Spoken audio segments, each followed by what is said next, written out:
Dear students, आपका फिर से स्वागत है हमारे इस वीडियो में। पिछले वीडियो तक मैंने आपको कुछ जानकारी दी थी, जिसमें से कि मैंने लिमिटेड स्टेट ऑफ फ्लेक्सर के एजम्पशंस के बारे में और कंक्रीट एंड स्टील के स्ट्रेस स्ट्रेन कर्व के बारे में बताया था। उससे आपको बहुत ज़्यादा जानकारियाँ मिली होंगी, मुझे आशा है। तो पुनः मैं इसी टॉपिक को कंटिन्यू करते हुए सिंगली रिइंफोर्स्ड बीम की ओर बढ़ना चाहता हूँ, जो कि फ्लेक्सुरल मेंबर का एक एग्जाम्पल होता है। और उसमें हम देखेंगे कि limited state of collapse in flexor कैसे काम करती है। तो इस वीडियो को देखने के बाद आपको कुछ चीज़ें पता चलेगी, जैसे कि सिंगली रिइंफोर्स्ड बीम क्या होती हैं और किन बीम्स को हम लोग सिंगली रिइंफोर्स्ड कह सकते हैं। उसके बाद हम ये देखेंगे कि कोड में जो लिमिटेड स्टेट इन फ्लेक्सर के स्ट्रेस ब्लॉक हैं, उनको क्या उनके क्या स्पेसिफिकेशंस हैं, उनके डिटेल में हम लोग जाएंगे कि स्ट्रेस ब्लॉक पैरामीटर्स कैसे निकाले जाते हैं। उसके बाद हम जो है सिंगली रिइंफोर्स्ड बीम के बिहेवियर को समझने की कोशिश करेंगे। फिर हम ये देखेंगे कि कैसे हम लोग एक सिंगली रिइंफोर्स्ड बीम में लिमिटिंग न्यूट्रल एक्सिस का डेप्थ निकाल सकते हैं। तो एक एक करके हम चलते हैं अपने टॉपिक की ओर। तो सबसे पहले बात शुरू करते हैं कि what is singly reinforced rectangular beam section और what is singly reinforced beam. तो जैसा कि इसके नाम से ही क्लियर है, सिंगली रिइंफोर्स्ड, ठीक है। तो इसमें कई सारे कंफ्यूजन्स भी होंगे कि अगर एक रिइंफोर्समेंट होगा तो उसे हम सिंगली रिइंफोर्स्ड कहते हैं, तो ऐसा नहीं है। बल्कि ऐसा ऐसा है कि सिंगली रिइंफोर्स्ड बीम हम उन बीम्स को कहते हैं जिनमें रिइंफोर्समेंट सिर्फ टेंसाइल फेस की ओर दिया गया हो। कंप्रेसिव फेस में अगर रिइंफोर्समेंट नहीं दिया गया हो तो उसे हम सिंगली रिइंफोर्स्ड बीम कहते हैं। जैसे मान लीजिए एक एग्जांपल के तौर पे मैं दिखाना चाहूंगा कि ये बीम है और इसमें कोई जरूरी नहीं है कि एक ही रिइंफोर्समेंट हो। नंबर ऑफ रिइंफोर्समेंट की संख्या एक से ज्यादा हो सकती है, बट रिइंफोर्समेंट जो है वो सिर्फ टेंशन फेस पे होगा, तो इसे हम लोग सिंगली रिइंफोर्स्ड कहते हैं। अब ऐसा भी हो सकता है कि टेंशन साइड में ही दो लेयर में रिइंफोर्समेंट दिए गए हो। तो इसमें इसमें भले ही दो लेयर में रिइंफोर्समेंट दिए गए हैं, लेकिन अल्टीमेटली यहाँ पे भी जो रिइंफोर्समेंट है वो टेंशन फेस में ही है। तो ऐसे सेक्शंस को या ऐसे बीम्स को जहाँ पे सिर्फ टेंशन फेस में रिइंफोर्समेंट प्रोवाइड किया गया हो to encounter tensile force, then it is called singly reinforced beams. अगर इसमें हम टेंशन के बदले इधर कॉम्प्रेशन फेस में भी रिइंफोर्समेंट दे देंगे तो इसे हम लोग डबली रिइंफोर्स्ड कहेंगे। इसकी चर्चा आगे हम लोग करेंगे। तो हमारा जो मेन टारगेट है वो यहाँ पे सिंगली रिइंफोर्स्ड बीम के बारे में बात करने का है। तो सिंगली रिइंफोर्स्ड में reinforcement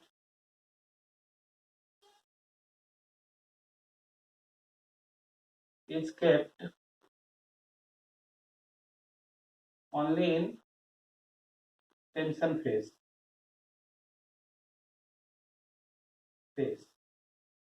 So such beams are called singly reinforced beams. Now we will talk about stress block of concrete. Stress block parameters of concrete. तो हमारा नेक्स्ट हेडिंग है स्ट्रेस ब्लॉक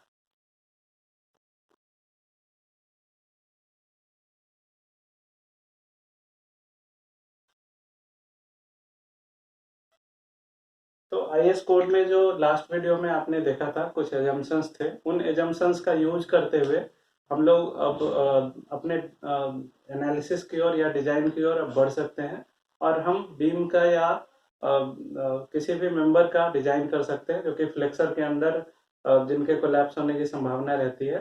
तो फ्लेक्सर पर असिस्ट करने वाले जो भी मेंबर्स हैं उनका हम लोग डिजाइन कर सकते हैं या उनकी एनालिसिस कर सकते हैं।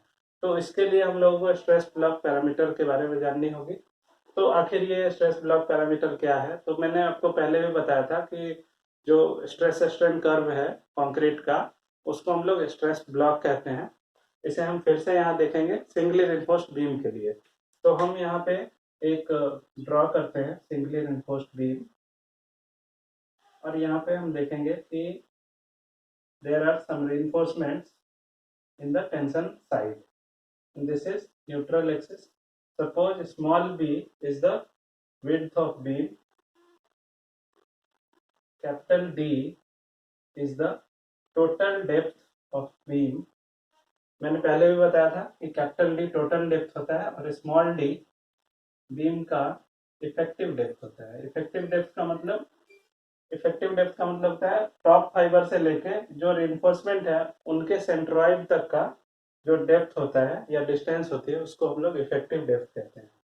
तो यहाँ पे रिइंफोर्समेंट का सेंट्रॉइड लगभग यहाँ है। अगर 2 लेयर रहता तो इन दोनों रिइंफोर्समेंट का जो इफेक्टिव सेंट्रॉइड होता वहां के डेप्थ को हम लोग इफेक्टिव डेप्थ कहते हैं। तो दिस इज अ बीम। अब ये जो हमारा एक्सिस है इसको हमने एनए कहा, न्यूट्रल एक्सिस है। तो टॉप फाइबर से न्यूट्रल एक्सिस तक के डिस्टेंस को हमने यूं एक्स यू कह दिया, जो कि डेप्थ ऑफ न्यूट्रल एक्सिस को शो करता है। ये नोटेशंस जो है वर्किंग स्ट्रेस मेथड में भी मैंने आपको बताए थे, वैसे मैं लिख लेता हूँ। B is width of beam, D is the effective depth.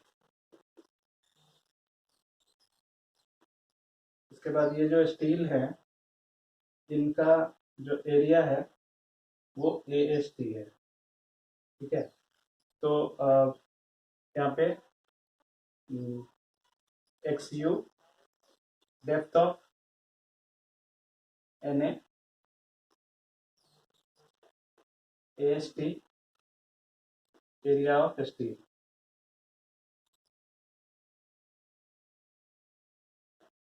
तो ये सारी चीजें इस फिगर में दिखाई गई हैं। अब हम बात करते हैं कि स्ट्रेस स्ट्रेन कर्व कैसा होता है। तो चूंकि हम लोग अल्टीमेट लिमिट स्टेट की बात कर रहे हैं यहाँ पे, तो अल्टीमेट लिमिट स्टेट के बारे में हमने क्या पढ़ा था एजम्पशन में कि कंक्रीट में जो अल्टीमेट स्ट्रेन हो सकता है वो 0.0035 तक हो सकता है। और स्टील की जो यील्डिंग है, स्टील में फेलियर के समय या अल्टीमेट स्टेज पे 0.002 प्लस 0.87 FY/ES से ज्यादा स्ट्रेन होना चाहिए। तो जो हमारा लिमिटिंग कंडीशन होगा वो ये होगा कि एक अगर बीम है उसमें अगर फ्लेक्सर हो रहा है, suppose this is neutral axis, तो उस पे स्टील के लेवल का जो स्ट्रेन है वो ये है।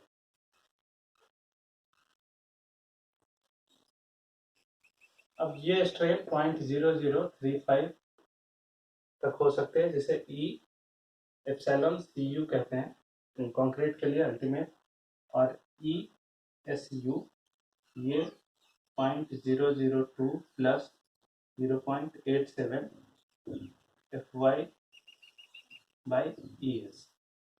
अगर लिमिटिंग कंडीशन में इतनी स्ट्रेन हो जाए तो हम लोग कहेंगे ये इससे ज़्यादा होनी चाहिए, तो अभी हमने इसको इसके बराबर कर दिया।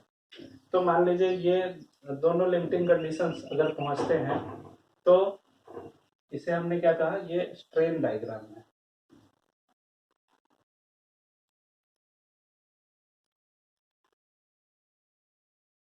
अब कुछ स्ट्रेस डायग्राम भी होना चाहिए इसमें। और एक चीज है, जो स्टील में जो कंक्रीट में यील्ड स्ट्रेन होता है वो 0.002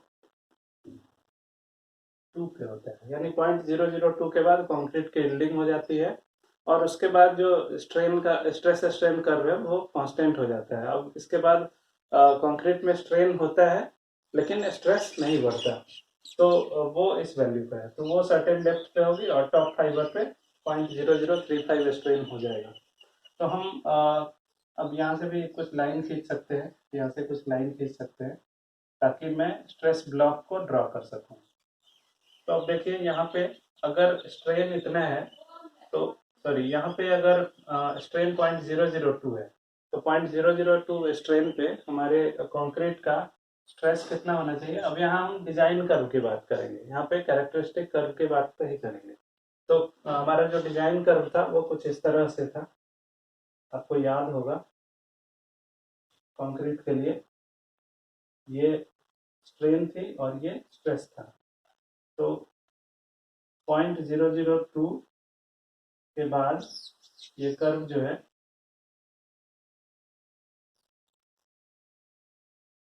टू के बाद 0.0035 तक ये कर्व जो है कांस्टेंट रहती थी और इसका नॉन लीनियर इधर से इंक्रीमेंट होता था।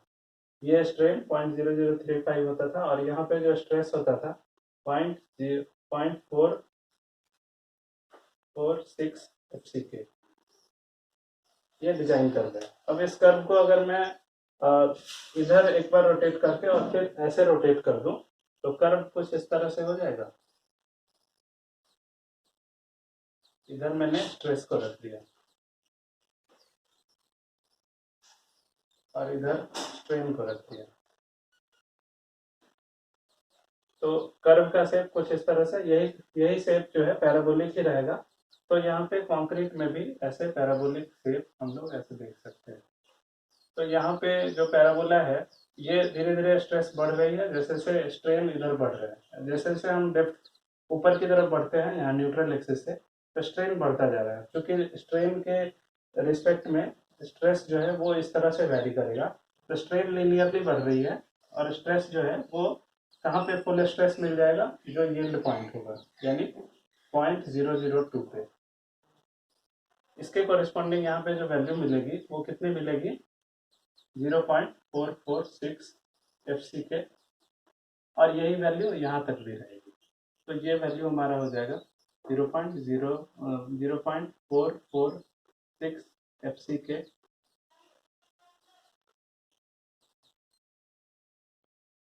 अब इसमें हम देख सकते हैं कि ये रीजन हमारा पैराबोलिक है और ये रेक्टेंगुलर रीजन हो गया।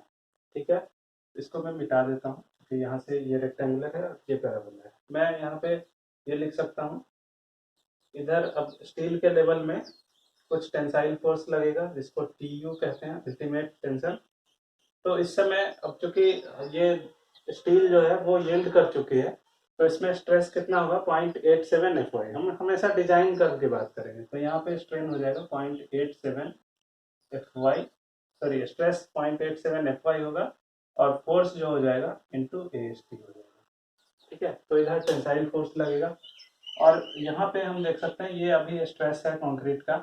तो यहाँ पे चूंकि ये पैराबोलिक है, यहाँ एक ही लाइन में फोर्स लग रहा था, तो हम इसे इजीली निकालने में सक्षम थे और इसे हमने निकाल लिया। बट यहाँ पे पैराबोलिक एरिया मुझे पहले निकालना होगा, तभी मैं इसका नेट फोर्स निकाल सकता हूँ। तो यहाँ पे मैं लिखूंगा कि हमारा ये वाला हिस्सा कितना होगा और ये वाला हिस्सा कितना होगा। तो इसके लिए हम लोग क्या कर सकते हैं, इस ट्रायंगल को देख सकते हैं, ये डेप्थ निकालेंगे। देखिए कितने डेप्थ में ये वैल्यू होगी, ये वाला डेप्थ जो होगा वो कितना होगा, ये वाला डेप्थ कितने में होगा। तो इसको हम लोग लिख देते हैं A और B C D E। तो मुझे AB और BC निकालना है, उसके लिए मैं स्ट्रेन डायग्राम का यूज कर सकता हूँ। स्ट्रेन डायग्राम क्योंकि लीनियरली वेरी कर रही है और ये पूरा ही XU है, तो हम यहाँ पे देख सकते हैं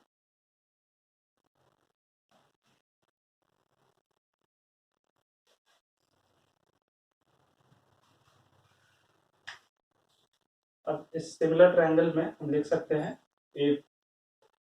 AB by AC is equal to how much, 0.002 divided by 0.0035। ठीक है,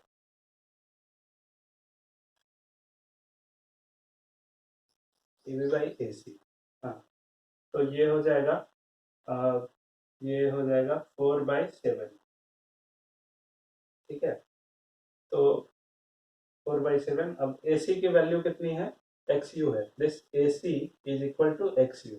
तो AB कितना हो जाएगा, AB is equal to 4/7 XU। तो सिमिलरली क्या हो जाएगा, BC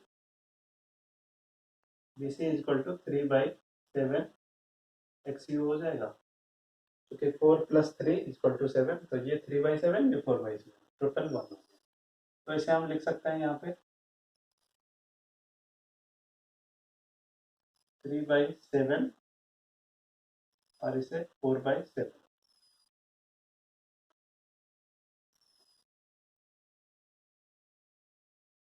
तो हमारा अब ये स्ट्रेस ब्लॉक बन गया है। इसके बाद अब देखिए, यानी इस 4/7 वाले रीजन में ये पैराबोलिक एरिया होगा और ये वाले रीजन में रेक्टेंगुलर एरिया होगा। तो अब now we are interested in calculation of total compressive force, क्योंकि टोटल टेंसाइल फोर्स निकालना बहुत इजी है, वो हम लोग निकाल चुके हैं। कॉम्प्रेसिव फोर्स निकालने के लिए मुझे इस एरिया के साथ खेलना पड़ेगा। तो now I will take the total area of this compressive this stress block of concrete, and then I will be able to calculate the um, total compressive stress और compressive force। तो हम लोग आगे बढ़ते हैं। इसको मैं रब कर देता हूँ, आपके डायग्राम में है, नोट्स में आप उसको देख सकते हैं।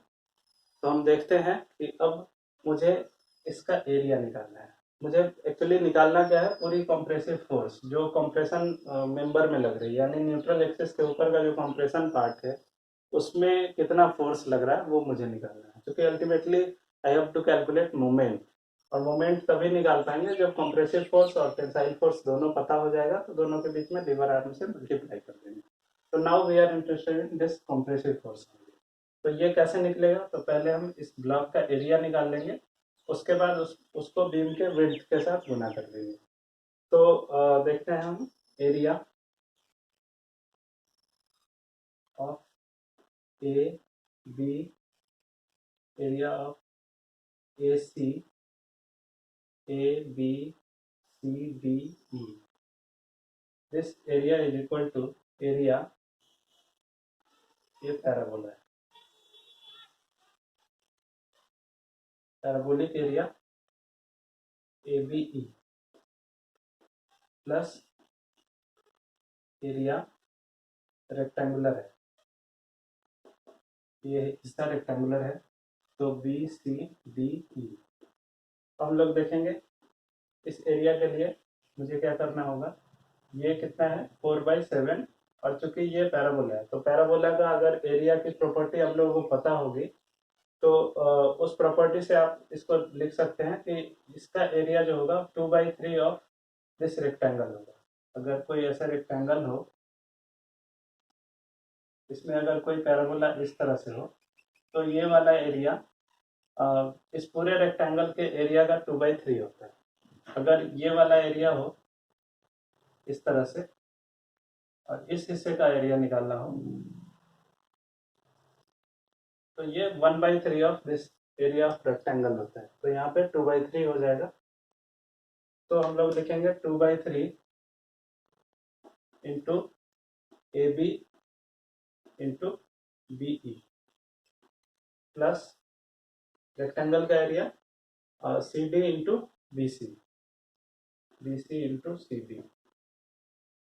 अब इसे हम लिख सकते हैं 2/3 इंटू ए बी कितना है, A B is 4/7 X U into B, E B E वो सी डी के बराबर होगा और इसकी वैल्यू 0.446 एफ सी के है। कि मैं फोर्स निकाल रहा हूँ और ये स्ट्रेस ब्लॉक जो है उसके एरिया को भी फोर्स देना होगा।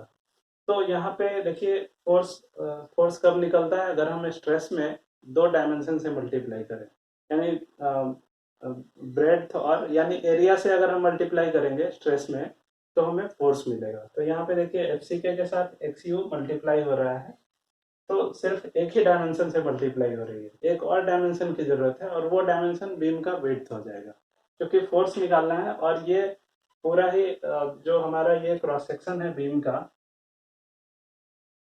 इस डेप्थ में अगर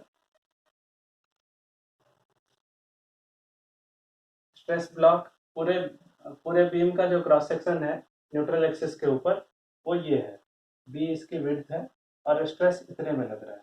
तो स्ट्रेस का एरिया अगर हम निकाल लें और उसमें बी से मल्टीप्लाई कर दें तो हमें पूरा फोर्स निकल जाएगा। इसलिए यहाँ पे हम इंटू बी भी लिखते हैं ताकि हमें पूरा फोर्स मिल जाए।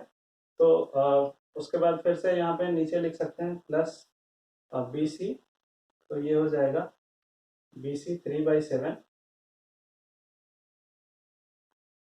X U into 0.446 F C K into B. Again यहाँ पे बी लेंगे क्योंकि स्ट्रेस से फोर्स में बदलने के लिए हमें 2 डायमेंशन की जरूरत है, B and X U. Now we will add it and find that it is 0.36 F C K B x you. तो ये हमारा टोटल कॉम्प्रेसिव एरिया CU हो गया, ठीक है। सॉरी, टोटल कॉम्प्रेसिव एरिया भी हो गया और टोटल कॉम्प्रेसिव फोर्स हो गया। तो ये हमारा कॉम्प्रेसिव फोर्स है। अब ये फोर्स इस एरिया में कहाँ पे लगेगा? जैसे स्टील में मुझे पता था कि स्टील के सेंट्रॉइड पे ही ये पूरा फोर्स लगेगा, तो हमने डायरेक्टली स्टील के लेवल पे ये फोर्स को दिखा दिया। लेकिन इसमें मुझे तभी पता चलेगा कि ये फोर्स कहाँ लगेगा जब हम इस पूरे एरिया का सेंट्रॉइड निकाल लें। तो उसके लिए मुझे इन दोनों हिस्सों का एरिया मोमेंट निकाल के और टोटल एरिया के मोमेंट के साथ इक्वेट करना पड़ेगा। तो मुझे फाइनली निकालना क्या है? लाइन ऑफ मैंने फोर्स को निकाल लिया, कंप्रेसिव फोर्स को। अब कंप्रेसिव फोर्स का लाइन ऑफ एक्शन कहाँ होगा, उसको निकालने के लिए मुझे एरिया का मोमेंट लेना होगा। तो मान लीजिए ये अगर कंप्रेसिव फोर्स, अगर मैं इसको एक बार फिर से और ब्रेक कर देता हूँ। मान लीजिए यहाँ पे दो एरिया है, एक एरिया A1 और दूसरा एरिया A2 है। तो इस एरिया के कारण फोर्स कितना लगेगा? C1। इस एरिया के कारण फोर्स C2 लगेगा। तो C1 C2 जहाँ पे इफेक्टिवली लगेंगे उसको हमने अगर CU कह दिया, ठीक है। CU equal to C1 plus C2 होना चाहिए। और वो लगेगा कहाँ? मान लीजिए अगर इसकी डेप्थ CU की टॉप फाइबर से x बार के बराबर है या XU बार के बराबर है, ठीक है। तो सॉरी, XU बार नहीं, इसे x बार लिखते हैं। तो तो हम अगर मोमेंट को इक्वेट करें इस फाइबर के अलॉन्ग, तो हम कर सकते हैं CU into X bar equal to C1 into X1 plus C2 into X2। यहाँ पे X1 इस एरिया का सेंट्रॉइड होगा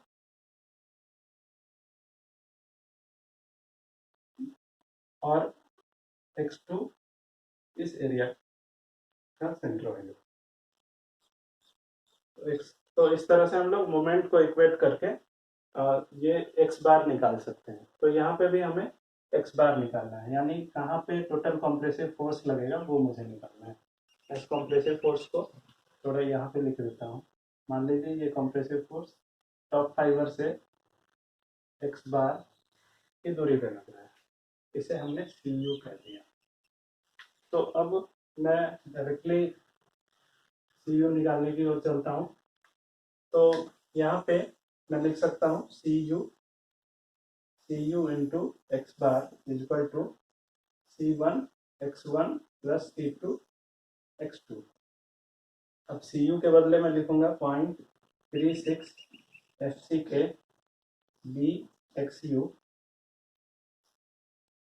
into X bar equal to क्या हो जाएगा? C1 X1। तो इस पूरे एरिया का इस पूरे एरिया में लगने वाला फोर्स तो वो हो जाएगा 0.446 इंटू FCK इंटू बी। भी जब भी हम फोर्स लिखेंगे तो बीम के विड्थ से उसमें मल्टीप्लाई ऑलरेडी करके लिखेंगे।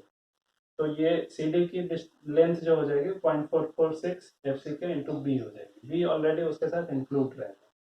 उसके बाद इसकी डेप्थ कितनी है? 3/7 XU इंटू 3/7 XU। ये सिर्फ फोर्स हुआ। अब इसका सेंट्रॉइड कितने पे होगा? इस पूरे रेक्टेंगुलर एरिया का सेंट्रॉइड तो x इतना CB/2 पे होगा, यानी 3/7 XU/2 पे होगा। तो ये हो जाएगा इंटू 1/2 ऑफ 3/7 XU, ठीक है। अब हम चलते हैं पैराबोलिक एरिया में। प्लस पैराबोलिक एरिया कितना था? 2/3 of the area of this rectangle. तो ये हो जाएगा 2/3 ऑफ 0.446 इंटू FCK। इसके साथ B ऑलरेडी रहेगा और ये हाइट कितना है? Into 4/7 XU। अब आप लोगों को पैराबोला का एरिया के प्रॉपर्टी को देखना होगा। पैराबोला के एरिया की प्रॉपर्टी कैसी होती है? तो उसमें अगर कोई एक पैराबोला इस तरह का हो, ठीक है, अगर ये पैराबोला ऐसा होगा तो उसकी सेंट्रॉइड जो होती है वो 5/7 पे होती है, 5/8 पे होती है, ठीक है। तो ये 5/8 हो गया, यानी नीचे से ये 5/8 इंटू 4/7 XU होगा। तो मुझे XU में ये घटाना होगा, तभी क्योंकि मैं टॉप से मोमेंट ले रहा हूँ, तो ये हो जाएगा into XU minus 5/8 into 4/7 XU। अगर अब इसको कैलकुलेट किया जाए तो x बार जो आता है वो 0.416 XU आता है। आप कैलकुलेट करके देख लेंगे, इसे अप्रोक्सीमेटली कहीं कहीं 0.42 XU भी लिखा जाता है।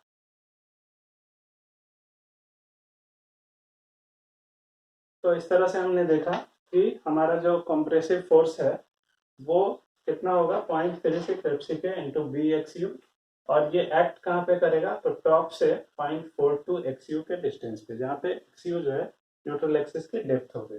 तो ये हमारा स्ट्रेस ब्लॉक पैरामीटर है। अब जो स्ट्रेस ब्लॉक पैरामीटर दूसरा था वो टेंसाइल फोर्स था। टेंसाइल फोर्स ये कितना होगा, 0.87 इंटू FY इंटू AST। इसका line of action area of जो एरिया ऑफ रेनफोर्समेंट होगा उसके सेंट्रॉइड पे होगा। तो at the level of reinforcement हम कह सकते हैं। तो स्ट्रेस ब्लॉक पैरामीटर के अंदर इतने डिटेल्स की काफ़ी ज़रूरत थी, और आगे ये डिटेल्स आपको बहुत काम आएंगी। तो अभी तक जो हम लोगों ने देखा उसको एक बार समराइज करने की कोशिश करते हैं। हमने ये देखा कि सिंगली रिइंफोर्स्ड बीम का स्ट्रेस ब्लॉक पैरामीटर्स जो है वो कैसे निकालते हैं और वो क्या क्या होते हैं। तो सपोज एक सिंगली रिइंफोर्स्ड बीम है जिसकी विड्थ B और इफेक्टिव डेप्थ D है, इसकी न्यूट्रल एक्सिस XU डिस्टेंस पे है।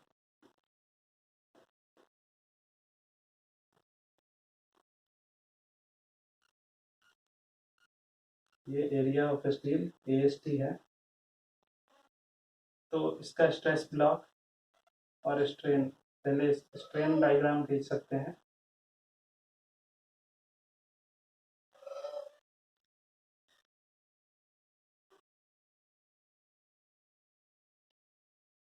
और स्ट्रेस ब्लॉक खींच सकते हैं।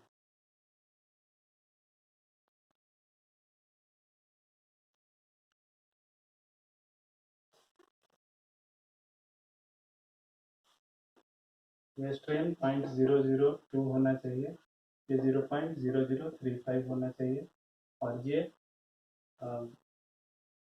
ESU होना चाहिए, जो कि कोड के एजम्पशन के अनुसार 0.002 प्लस 0.87 FY बाई ES से बड़ा हो सकता है। तो अब हम यहाँ पे ये देख सकते हैं, यहाँ पे TU लगेगा जो कि 0.87 FY इंटू AST के बराबर होगा, और CU जो होगा, CU वो 0.36 FC के इंटू BXU। ये वैल्यू जो है वो हमारी CU की होगी, और CU जो है वो किस डेप्थ पे लगेगा, CU का लाइन ऑफ एक्शन होगा 0.416 XD। तो ये हमारा स्ट्रेस ब्लॉक पैरामीटर है। साथ में यहाँ पे जो मैक्सिमम स्ट्रेस होगी वो डिजाइन स्ट्रेस होगी 0.446 FC के, ये 0.002 स्ट्रेन के सामने से यहाँ से कांस्टेंट हो जाएगी और इधर नॉन लीनियर रहेगी। So this is the overall idea of stress block parameter, and now we will move on the calculation of limiting depth of neutral axis.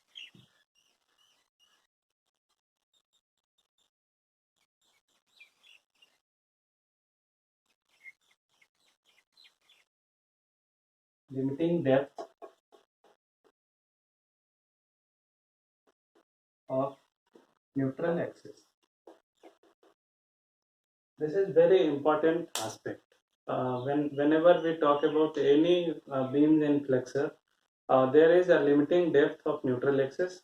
उस लिमिट को अगर हम क्रॉस करते हैं तो देयर आर सम कंडीशंस, कुछ conditions में इस लिमिट को क्रॉस करना अलाउड नहीं होता है। तो हम उनके बारे में बाद में देखेंगे, पहले हम ये देखेंगे कि लिमिटिंग डेप्थ निकालते कैसे हैं। तो लिमिटिंग डेप्थ तभी निकलेगा जब हम लिमिट पे अपने स्ट्रक्चर को पहुंचाएंगे, या जो हमारा सेक्शन होगा वो अल्टीमेट लिमिट पे पहुंच जाए। तो अल्टीमेट लिमिट क्या होती है? कंक्रीट का अल्टीमेट स्ट्रेन पे पहुंचना और स्टील का यील्ड स्ट्रेन पे पहुंचना। देखिए, कंक्रीट में अल्टीमेट स्ट्रेन होना चाहिए और उसी समय स्टील में यील्ड स्ट्रेन होना चाहिए। स्टील में अल्टीमेट स्ट्रेन नहीं होना चाहिए। तो अल्टीमेट स्ट्रेन की जब भी बात करेंगे तो कंक्रीट के लिए होगा, और उस समय अगर हमारा स्टील में यील्डिंग शुरू हो जाती है तो हम कहेंगे कि we have reached to the ultimate limit. तो यहाँ पे हम देखेंगे कि जो हमारा अल्टीमेट स्टेट है, लिमिट स्टेट है, वो कैसा होगा। तो वो ऐसा होगा कि जब कंक्रीट में स्ट्रेन 0.0035 पहुंच जाए, तो उसी मोमेंट पे स्टील में जो स्ट्रेन हो वो 0.002 प्लस 0.87 FY/ES हो जाए। ये स्ट्रेन कर रहा है, ये हमने पहले भी देखा। इस कंडीशन को हम लोग लिमिटिंग कंडीशन कहते हैं, या ultimate limit state of collapse कहते हैं इन फ्लेक्सर। तो यहाँ पे देखिए, कंक्रीट अपने अल्टीमेट स्टेट तक पहुंच गया है और स्टील का भी अल्टीमेट स्टेट, उसकी यील्ड स्ट्रेन होती है। तो तो ये यील्ड स्ट्रेन तक एटलीस्ट पहुंच गया है और ये उस समय फेलियर पे पहुंचा है। इस कंडीशन के कोरिस्पॉन्डिंग जो वैल्यू ऑफ एक्स यू मिलेगी, उस वैल्यू को हम लोग limiting depth of x you कहते हैं। इसे एक्स यू लिम या एक्स यू मैक्स भी बोलते हैं, क्योंकि इससे ज़्यादा depth of neutral axis allowed नहीं होता है, इसलिए इसे या तो लिमिटिंग न्यूट्रल एक्सिस या मैक्सिमम न्यूट्रल एक्सिस कहते हैं। तो इसको हम लोग इसी डायग्राम के हेल्प से निकाल सकते हैं। अब हम देखते हैं कि ये जो हमारा ये ट्रायंगल है वो सिमेट्रिकल ट्रायंगल है, सिमिलर ट्रायंगल है। तो यहाँ पे रूल ऑफ सिमिलर ट्रायंगल हम लोग लगा सकते हैं। ये अगर इसे ओ रख दिया, बी ए और बी, ये सी और डी हो गया। तो क्योंकि ओ ए बी और ओ सी डी ये सिमिलर ट्रायंगल्स हैं, तो यहाँ पे हम लिख सकते हैं एक्स यू, इसे मैं अभी एक्स यू लिखता हूँ, आप लोग इसे एक्स यू मैक्स या एक्स यू लिम समझेंगे। एक्स यू डिवाइडेड बाई 0.0035 इस ट्रायंगल में, तो ये इक्वल हो जाएगा 0.002 प्लस 0.87, सॉरी इसे हम लिख सकते हैं d माइनस एक्स यू, क्योंकि ये टोटल डेप्थ d है, तो ये हो जाएगी d minus X U. This is d effective depth, तो this is d minus X you.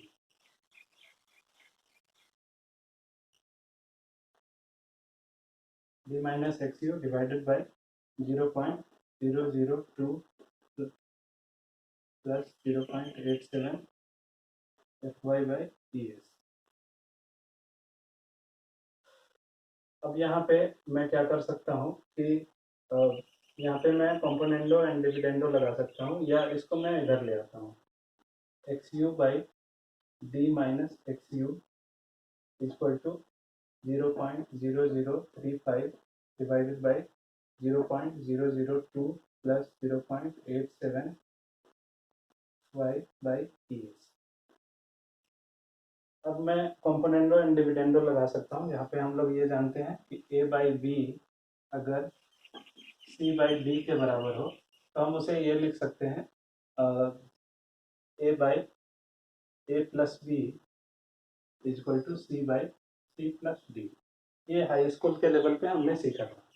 तो यहाँ पे हम लिख सकते हैं एक्स यू बाई, अब ये इसको हम नीचे ले आगे अगर जोड़ेंगे तो x U by D minus X you plus x you, तो सीधा डी हो जाएगा। अब यहाँ पे ये हो जाएगा 0.0035। इस टर्म को अगर लाके इसके साथ जोड़ेंगे तो ये 0.0055 हो जाएगा प्लस 0.87 FY/ES हो जाएगा। तो अब हम देख सकते हैं कि हमारा डेप्थ अगर कांस्टेंट है किसी खास डेप्थ के लिए, या डेप्थ अगर हम कुछ अपने मर्जी से रखते हैं, तो एक्स यू जो है वो डिपेंड करेगा कि कौन सा स्टील हमने यूज किया है। क्योंकि एफ वाई जो है, यहाँ पे देखिए ये कांस्टेंट है, ये कांस्टेंट है, और स्टील की मॉडुलस ऑफ इलास्टिसिटी इसको भी कोड में बताया गया है कि ये 2 × 10⁵ MPa के बराबर होता है। यानी ये सारी चीजें कांस्टेंट रहेगी। एक पर्टिकुलर डेप्थ के लिए अगर एक्सक्यू लिमिटिंग निकालना हो तो वो डिपेंड करेगा कि कौन से ग्रेड का स्टील हम लोग यूज कर सकते हैं। अब इसमें चाहे तो हम इसे और सरल कर सकते हैं। इसे सीधा करने के लिए हम लोग या तो इस फॉर्मूले को रिमेम्बर करके रख सकते हैं, या इसको और सिंप्लीफाई करना हो। कई लोगों को डेसिमल सिस्टम ज़्यादा पसंद नहीं आती है, तो इसे हम लोग 700, इसमें हमने ES से मल्टीप्लाई कर दिया। ES की वैल्यू 2 × 10⁵ होती है। तो इसको हमने यहाँ पे यहाँ ऊपर ले गए, तो ये इधर भी इससे मल्टीप्लाई हो जाएगा। तो हम लोग ऐसे लिख सकते हैं बाई 1100। अब 2 × 10⁵ अगर यहाँ जाएगा तो ये 700 हो जाएगा, और ये 1100 हो जाएगा, प्लस 0.87 x। तो यहाँ पे हम लोग ऐसे लिख सकते हैं, ये फॉर्मूला भी याद रख सकते हैं। तो आपको कोई भी एक जो ज़्यादा सुटेबल लगे, मुझे तो ज़्यादा सुटेबल ये लगता है क्योंकि मैं डायरेक्टली इसे यहाँ से निकाल लेता हूँ, तो मुझे इसे चेंज करने की एक्स्ट्रा ज़रूरत नहीं है। ES की वैल्यू मैं यहाँ पुट कर दूंगा। तो अब देखिए यहाँ पे अगर मैं FY अलग अलग चेंज करता हूँ, अगर FY की वैल्यू चेंज करता हूँ, तो ये XU लिमिटिंग जो है वो एक पर्टिकुलर डेप्थ के लिए वेरी करेगी। तो हमारे कोड में या हमने जो पढ़ा है उसमें 3 तरह के स्टील का हम लोग यूज करते हैं। एक माइल्ड स्टील Fe250, या Fe415, या Fe500। तो अगर हम FY के बदले 250 रख दें, या FY के बदले 415 रख दें, या FY के बदले 500 रख दें, तो हमें 3 रिजल्ट आएंगे। तो हम लिख सकते हैं यहाँ पे कि XU/D इज इक्वल टू 0.53। ये किसके लिए होता है? तो दिस इज फॉर Fe250। इसके बाद अगर हमने सीधा यहाँ 250 रखा, अब आंसर निकाल के देखेंगे तो ये इतना आएगा। उसके बाद ये हो सकता है 0.48 के बराबर, और किसके लिए? और Fe415, और ये 0.46 होती है इसके लिए, Fe500 के लिए। तो 3 अलग अलग ग्रेड ऑफ स्टील के लिए हम लोग जो है लिमिटिंग डेप्थ लिमिटिंग डेप्थ की ratio, limiting depth of Na की रेशियो जो है वो D के साथ रख सकते हैं। अब मैं यहाँ पे सुटेबल समझता हूँ XU मैक्स को लिख देना। दिस इज XU मैक्स, ताकि आप कंफ्यूज ना हो, ये XU मैक्स होगा। XU max by B 0.53 for Fe250, it is 0.48 for Fe415, 0.46 for Fe500। तो इस तरह हम लोग चाहें तो किसी भी गिवन डेप्थ के लिए limiting depth of neutral axis निकाल सकते हैं। और इस पे कहीं भी स्ट्रेस डायग्राम नहीं आ रहा है, सिंपली हम लोग स्ट्रेन डायग्राम के यूज से limiting depth of neutral axis निकाल सकते हैं। तो this is very important, and we will use these values in previous sections, and whenever we will do some numerical problems, then this will be directly used. You can see it in the IS456 also, जहाँ पे IS456 के जो assumptions खत्म होते हैं और जो steel का स्ट्रेस डायग्राम दिया हुआ है उसके बगल में वहाँ पे नोट के रूप में आप देख सकते हैं कि ये लिखा होगा, तो आप वहाँ पे देख सकते हैं। तो अभी जो है हमारे लिए अभी हमने ये देखा। आगे के सेक्शंस में हम लोग देखेंगे कि कैसे हम लोग actual depth of neutral axis निकाल सकते हैं, क्योंकि ये तो लिमिटिंग डेप्थ है, लेकिन actual depth of neutral axis जो है वो अलग हो सकती है। वो बीम के फिजिकल अपीयरेंस पे, या उसमें बीम में कितनी डायमेंशन है, या बीम में कितना रेनफोर्समेंट डाला गया है, उसके आधार में हम लोग actual depth of neutral axis निकालेंगे। तो अगले सेक्शन में हम देखते हैं कि वो कैसे निकलेगा। तो अब हम बात करते हैं actual depth of neutral axis निकालने की। इससे पहले हमने देखा limiting depth of neutral axis, यानी maximum depth of neutral axis कितनी होगी वो हमने देखा, और ये फिक्स रहती है, बस वेरी करता है तो स्टील के ग्रेड पे वेरी करता है, बाकी इसकी रेशियो जो है इफेक्टिव डेप्थ के साथ एक फिक्स वैल्यू रहती है। अब हम देखते हैं एक्चुअल डेप्थ ऑफ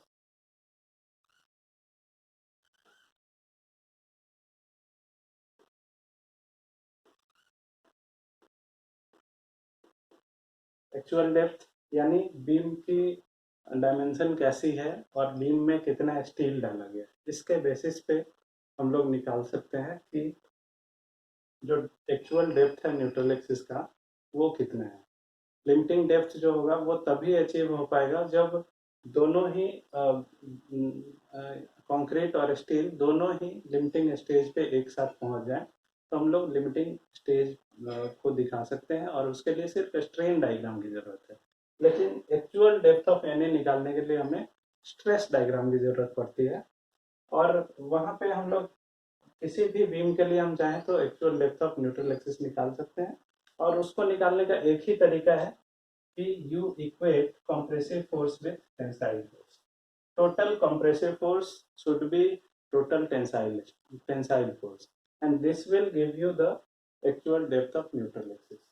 तो किसी भी कंडीशन में हम लिख सकते हैं, जैसे मान लीजिए अगर मुझे लिखना है ये कोई स्ट्रेस ब्लॉक, चूंकि अल्टीमेट स्टेट पे जब फेलियर कंडीशन होती है तो हमारा फेलियर कभी भी, चाहे कोई किसी भी तरह का बीम हो, वो कंक्रीट के क्रशिंग से ही होती है। कंक्रीट के फेलियर से ही कोई बीम फेल होता है। रिइंफोर्समेंट कभी फेल नहीं करता। रिइंफोर्समेंट यील्ड होती है, और यील्डिंग के बाद उनमें डिफॉर्मेशन होता रहता है, और रिइंफोर्समेंट में बहुत ज़्यादा डिफॉर्मेशन हो सकता है, बट कंक्रीट में डिफॉर्मेशन बहुत ज़्यादा नहीं हो सकता। जैसे ही स्ट्रेन इसके 0.0035 पे पहुंचती है, ये कंक्रीट क्रश कर जाता है और फेल कर जाता है। तो कभी भी फेलियर कंडीशन में क्या होगा, यहाँ पे कंक्रीट में मैक्सिमम स्ट्रेस 0.446 एफसीके तक पहुंच पाएगा। ये डिजाइन स्ट्रेंथ है।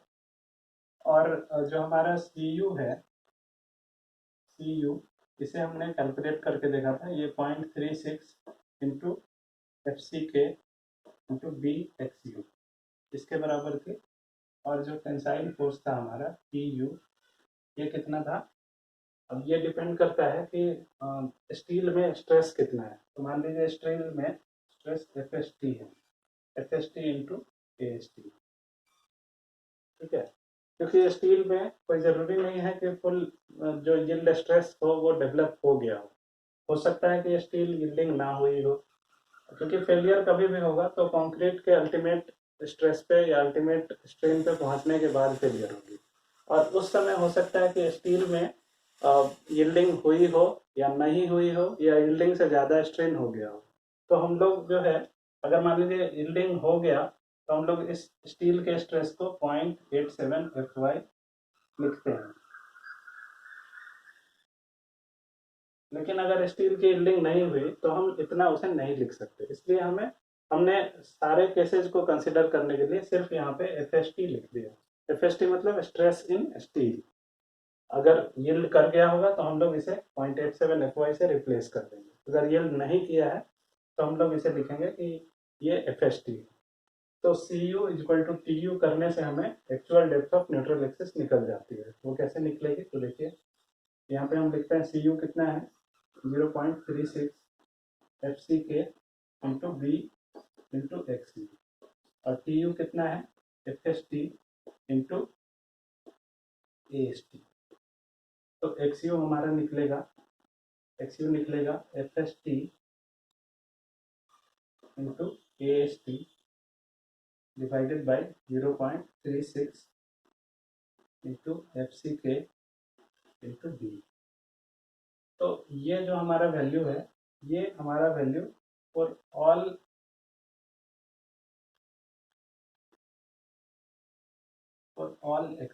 XU के किसी भी वैल्यू के लिए ये फॉर्मूला वैलिड होगा। किसी भी कंडीशन को ये फॉर्मूला वैलिड करता है।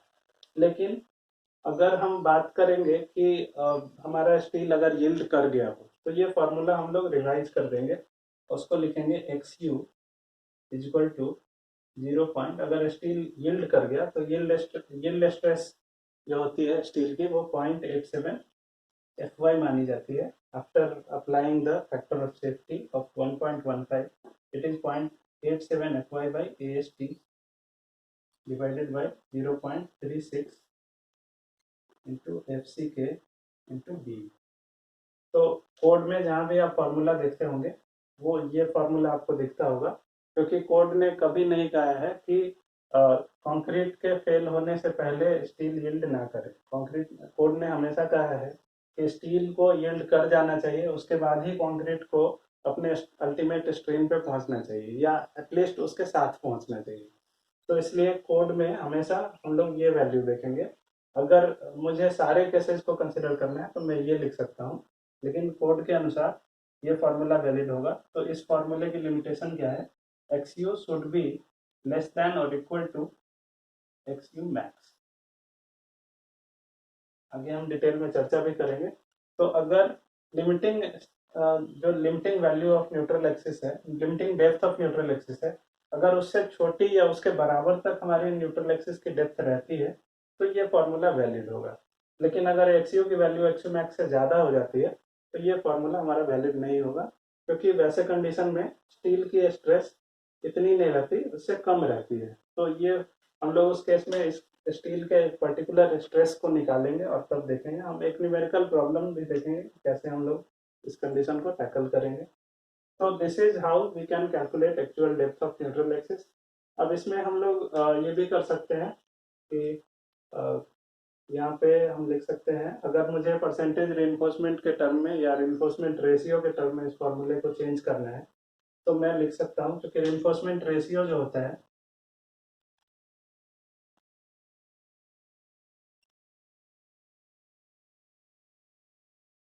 रेनफोर्समेंट रेशियो को स्मॉल पीटी से लिखते हैं।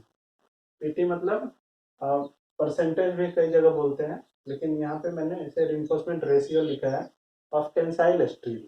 ये टेंसाइल टी मतलब टेंसाइल स्टील, टेंसाइल स्टील का ratio A S T divided by B T, यानी बीम के पूरे क्रॉस सेक्शनल एरिया के रिस्पेक्ट में स्टील का एरिया कितना है वो स्टील का रेशियो दे देगा, यानी एरिया ऑफ स्टील का रेशियो आपको मिल जाएगा पीटी के द्वारा। तो अगर मुझे इस फॉर्मूले को पीटी के टर्म में लिखना है तो मैं क्या कर सकता हूँ कि इस फॉर्मूले में मैं थोड़ा सा चेंज करूँगा। यहाँ पे मैं क्या कर दूंगा, अभी आप इसको नोट कर लेंगे, इधर पे मैं डी लगाऊंगा और इधर पे डी लगा दूंगा, फिर ये वाला हिस्सा हमारा पीटी कहलाएगा। तो हम लिख सकते हैं X U by D equal to 0.87 by 0.36 into F Y by F C K into P T. जिसकी वैल्यू शायद 2.41 होती है into F Y by F C K into P T. तो इस तरह हम लोग इस फॉर्मूले को इस फॉर्म में भी याद कर सकते हैं। अगर इसे परसेंटेज रेनफोर्समेंट के टर्म में लिखना हो तो परसेंटेज रेनफोर्समेंट जो होता है, रेनफोर्समेंट को मैं आर एन एफ टी लिखता हूँ, परसेंटेज रेनफोर्समेंट को कैपिटल पी टी लिखते हैं, और ये हो जाता है A S T by B D into 100। A S T by B D into 100, यानी परसेंटेज में इस रेशियो को हमने कन्वर्ट कर दिया। तो उस केस में मैं यहाँ पे 100 से मल्टीप्लाई कर दूंगा। तो ये हमारा calculation of actual depth of neutral axis है in terms of percentage of reinforcement और रेनफोर्समेंट रेशियो, और in terms of this stress block diagram. और यहाँ पे अगर मैं 100 से मल्टीप्लाई कर दूंगा तो ये फैक्टर थोड़ा और ज़्यादा बढ़ जाएगा। तो it depends on how question is asked. तो आज के वीडियो में बस इतना ही। अब मैं आपसे अलविदा कहना चाहता हूँ, और मुझे उम्मीद है कि आपको ये जानकारियाँ अच्छी लगी होंगी। अगर जानकारियाँ अच्छी लगी हैं तो लाइक ज़रूर करें, और इस चैनल को ज़्यादा से ज़्यादा सब्सक्राइब करें। और अगर आपको फिर भी कुछ डाउट है तो कमेंट सेक्शन में मेरे से डाउट पूछें, या व्हाट्सएप में मेरे से अपने पर्सनल डाउट्स पूछ सकते हैं। अगले वीडियो में हम लोग ये डिस्कस करेंगे कि बैलेंस सेक्शन क्या होता है, अंडर इन्फोर्स्ड सेक्शन क्या होता है, और ओवर इन्फोर्स्ड सेक्शन क्या होता है, और हम जब भी डिजाइन करते हैं तो हम इन सेक्शंस को कैसे कैसे इन सेक्शंस से हम लोग अपने डिजाइन को कैसे प्रोसीड करेंगे। तो जब हम लोग डिजाइन करेंगे तो हम लोग ये बात करेंगे कि इनमें से कौन सा सेक्शन जो है डिजाइन के लिए सही होता है। तो इसकी चर्चा हम आगे के वीडियो में करेंगे। तब तक मैं समराइज करता हूँ कि आज आपने क्या क्या सीखा। तो आज आपने सीखा कि लिमिट स्टेट ऑफ फ्लेक्सर जो है उस पर सिंगली रिइंफोर्स्ड बीम कैसे बिहेव करता है और सिंगली रिइंफोर्स्ड बीम होता क्या है उसके बारे में हमने बात किया। फिर हमने ये बात किया कि सिंगली रिइंफोर्स्ड बीम में हम स्ट्रेस ब्लॉक पैरामीटर को कैसे निकालते हैं।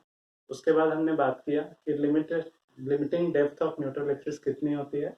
और फिर सबसे लास्ट में हमने बात किया कि हम actual depth of neutral axis कैसे निकाल सकते हैं। साथ में हमने कुछ डायग्राम्स देखे जिससे हमने कुछ प्रॉपर जो डिटेल्स थे उसको हमने एक्सेस करने की कोशिश की। So thank you very much. Meeting you again in my next video.